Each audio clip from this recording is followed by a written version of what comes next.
মন্ত্রী মন্ত্রীর কাজ করে। আসলে ওনার চেয়ারে বসলে থাকলে এসি রুমে বোঝা যায় না। জ্বালানি মন্ত্রী বলছে তেলের সংকট নাই, উনি হয়তোবা তেল দিয়া চলে এমপি মন্ত্রী তেলের কারণে উনি চলতেছে। উনি পাম্পে আসলে বুঝতো কিরকম ভাবে হাহাকার চলতেছে পাম্পগুলোতে। তেলের দাম বাড়ার পরে আমরা মনে করছিলাম যে আসলে আমরা পর্যাপ্ত তেল পাবো।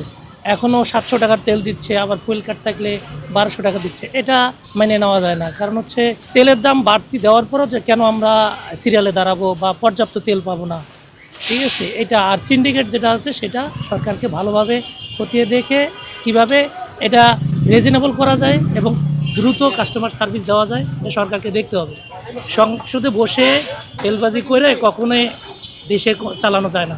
দেশ চালাইতে গেলে মাঠে নামতে হয়, কর্মীদের মাঠে খাটাইতে হয়। এটা হচ্ছে একটা রাজনৈতিক দলের প্রধান মূল ভূমিকা পালন করার একটা নিয়ম। মন্ত্রী মন্ত্রীর কাজ করে।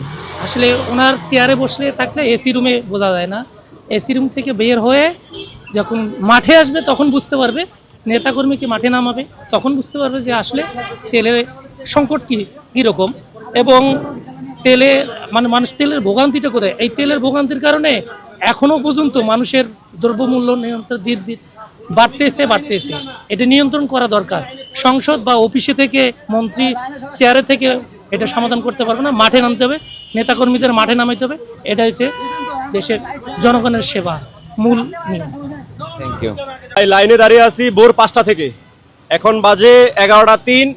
এখন মাত্র পাম্পের থেকে কাছাকাছি ঢুকতে পারলাম। ভোর 5টা থেকে আসি, 11টা 3 বাজে। দাম বাড়ার আগে আমি 5-6 ঘন্টাতে তেল পাইছি, এখন তেল পাইতে হয় 8-9 ঘন্টাতে। তেলের দাম পার লিটারে 20 টাকা করে বাড়ছে, তারপরও এখন আমার সময় আরও বেশি লাগতেছে। এটার কারণ কি? আমি বিগত বছরে 2 টাকা 5 টাকা সর্বোচ্চ 7-8 টাকার উপরে তেল লিটার বাড়তে দেখিনি কখনো। আপনি দেখছেন কিনা তাও জানি না, কেউই দেখে নাই। তাহলে এখন তেল সংকটের মুহূর্তে আইসা 20 টাকা পার লিটার বাইরে গেছে। আমরা তো ভাবছি তেল হয়তোবা সর্বোচ্চ পর্যাপ্ত হয়ে গেছে, এই জন্য 20 টাকা বাড়ছে। 120 টাকার থেকে 140 টাকা অকটেন হয়েছে। এখন আমরা স্বস্তিতে তেল পাবো। এখনো কেন আমাদের ঘন্টার পর ঘন্টা সিরিয়াল দেওয়া লাগে? আগের তুলনায় এখন বেশি দেওয়া লাগতেছে। জ্বালানি মন্ত্রী বলছে তেলের সংকট নাই, উনি হয়তোবা তেল দিয়া চলে এমপি মন্ত্রী তেলের কারণে উনি চলতেছে।